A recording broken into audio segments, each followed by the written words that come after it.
55 litre का tank है, 75 litre petrol डाल दिया पेट्रोल पंप वालों ने। ये डेट है 25/3/2026 की बात है। तकरीबन शाम का टाइम था, कुछ 7 साढ़े 7 बजे का। मैं अपनी गाड़ी वहाँ पे उनके मैं के फ्यूल टैंक के आगे लेके रहता हूँ, तो मैं कहता हूँ यार इसका ना टैंक फुल कर दें। 19,401 उन्होंने मुझे ये रसीद कतई 20 लीटर का इन्होंने फर्क डाल दिया। इतना डिफरेंस तो नहीं होना चाहिए वैसे। 2:57 पे ऑनलाइन पोर्टल है ओगरा का। अब उनकी डिमांड यही है कि भी हम आपकी FIR उस टाइम खारिज करवाएंगे जब आप ये सारी की सारी एप्लीकेशनें वापस लेंगे, जब आप इसको विड्रॉ करेंगे। मैंने कहा अगर मैं जुर्मदार हूँ, अगर मैं आपको लगता है कि मैं चोरी यहाँ से किया कुछ, तो मैंने कहा भाई मैं इसकी कोई इंटरम नहीं करवानी, कोई मैंने बेल नहीं करवानी। वक्त न्यूज़ में खुशामदीद, मैं हूं तैयब सुलैही। नाज़रीन, पेट्रोल की कीमतों में इजाफा होते ही पेट्रोल पंप की जानिब से जो अमला है उनकी 2 नंबरियाँ सामने आना शुरू हो चुकी हैं। हमारे साथ एक शहरी मौजूद है, ये अपनी गाड़ी लेकर जाते हैं एक निजी पेट्रोल पंप पर पेट्रोल डलवाने के लिए। 55 लीटर का इनका गाड़ी का टैंक है, जबकि पेट्रोल पंप की जानिब से जो अमला है वो 75 लीटर इनकी गाड़ी में पेट्रोल डाल देता है। ये कैसे मुमकिन हुआ? 55 लीटर के टैंक में 75 लीटर किस तरह फ्यूल चला गया? और जब इन्होंने कंप्लेन की ओगरा के पोर्टल पर और उसके अलावा पुलिस में कंप्लेन की, तो बजाय कि इनकी दादरसी की जाती या वो शर्मिंदा होते पेट्रोल पंप वाले, माजरत करते, इनके पैसे वापस करने के बजाय इन्होंने उल्टा इन पर FIR करवा दी। हमारे साथ शहरी आमिर भट्ट मौजूद है, इनसे जान लेते हैं कि ये सारा माजरा क्या है, किस तरह से ये मामला हुआ, पेट्रोल पंप पर ये क्या वकूआ है। 55 लीटर का टैंक है, 75 लीटर पेट्रोल डाल दिया पेट्रोल पंप वालों ने, कैसे हुआ ये? तो ये भाई ऐसा कि मैं ना अपनी फैमिली के साथ, ये डेट है 25/3/2026 की बात है। तकरीबन शाम का टाइम था, कुछ 7 साढ़े 7 बजे का। ठीक है। मैं अपनी फैमिली के साथ MM आलम रोड से गुजर रहा था। मैं अपनी गाड़ी वहाँ पे उनके मैं के फ्यूल टैंक के आगे लेके रहता हूँ, तो मैं कहता हूँ यार इसका ना टैंक फुल कर दें आप। ठीक है। उन्होंने कहा ठीक है। इसी दौरान ना मैं उनको कहा, मैं क्या लोकेशन तो काफ़ी अच्छी है, अगर आपके लिए पॉसिबिलिटी है तो एक मैं वीडियो बना सकता हूँ यहाँ पे। उन्होंने कहा जी आप खुद नहीं बना सकते, हमारा अमला आपकी वीडियो खुद बना के देगा आपको। ठीक है। मैं कही थैंक यू सो मच। उन्होंने वीडियो बना के मोबाइल फ़ोन मेरे हवाले कर दिया। तो मैंने उसके बाद पूछा, मैंने कहा फ्यूल टैंक फुल हो चुका है? उन्होंने कहा जी हाँ हो चुका है। मैंने कहा ये कितना बिल बना? उन्होंने कहा जी ये मशीन पे शो कर रहा है 19,401 रुपया। अच्छा। मैंने कहा यार अक्सर मैंने जब पेट्रोल लास्ट टाइम भी फुल करवाया है तो इसी रेट भी था, तो तकरीबन उन्होंने मेरे से लिया है कुछ 14,000 या 15,000 इतना ही बनता है अप्रोक्सीमेटली। ये 19,000 किस तरह से बन ये गया? 19,000 मैं उनसे पूछा, उन्होंने कहा जी हमने अपना फ्यूल टैंक आपको फुल कर दिया, हमें नहीं पता ये कैसे बना। मैं खैर दूसरी बात नहीं की, क्योंकि मेरे साथ फैमिली थी, ना मैं कोई बहस की ना कोई तकरार की।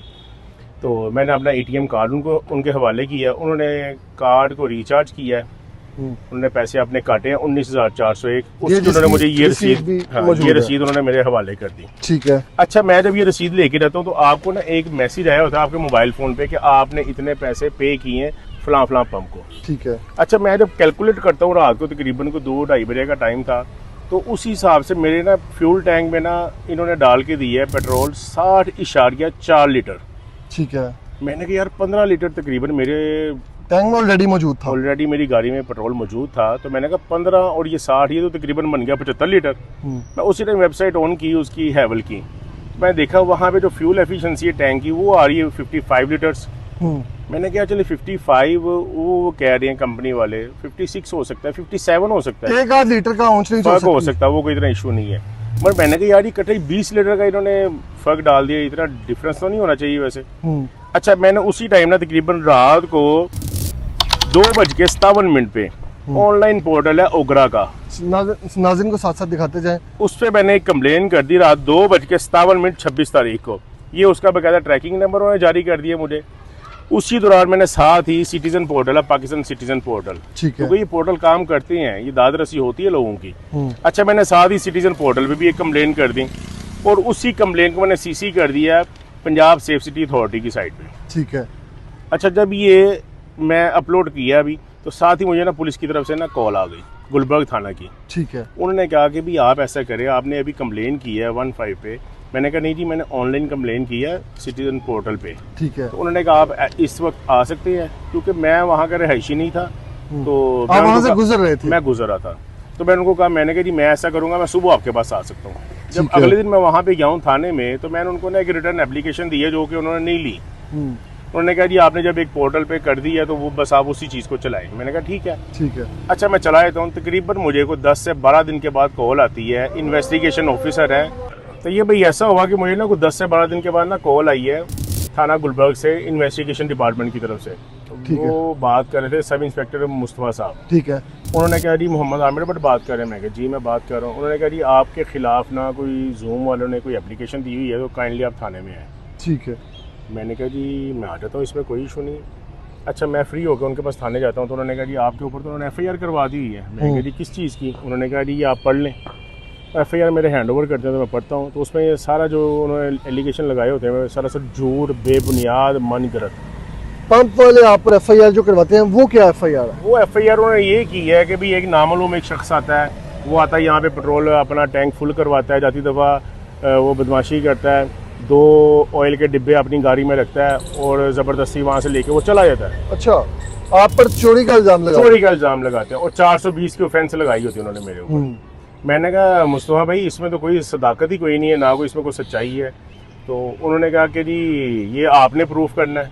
मैंने कहा जी आप ऐसे करें, उनसे कुछ CCTV फुटेज मंगवाई है आपने? कहते जी हाँ मैं उनको कहा और वो प्रोवाइड कर देंगे, आप 2-3 दिन के बाद दोबारा आप। मैं 3 दिन का वो टाइम देते हैं, मैं 3 दिन के बाद जाता हूँ तो मुझे ना CCTV फुटेज दिखाते हैं कि भाई ये देखें आपकी गाड़ी आप अंदर लेके आए हैं, जो उन्होंने आपका हुलिया बताया सारा कुछ वही है। मैं कहा जी बिल्कुल सारा कुछ वही है, पर आप मुझे ये दिखाएं कि मैंने डिब्बे कहाँ पे उठा के अंदर अपनी गाड़ी में रखे, मुझे वो तो दिखाएं। जो आपके एलिगेशन है आपके? हाँ जी, जो मेरे पर उन्होंने एलिगेशन लगाई है मुझे वो चीज़ तो दिखाएं। उन्होंने कहा जी वो चीज़ वो कहते हैं हमारे पास है ही नहीं। तो मैंने कहा वो सरासर झूठ बोल रहे हैं क्योंकि ऐसा कोई वकूआ हुआ ही नहीं। पहले उनको कोई लीगल एडवाइजर आते रहे हैं, फिर बाद में उन्होंने अपनी ना एक पूरी टीम भेजी वकीलों की, वो भी हमारे भाई हैं, जाहिर बात उनकी एक ड्यूटी है। अच्छा वो सारे आए हैं तो मैंने कहा जी अब मुझे ये बताएं कि कहाँ पे मैंने डिब्बे आपके उठाए हैं।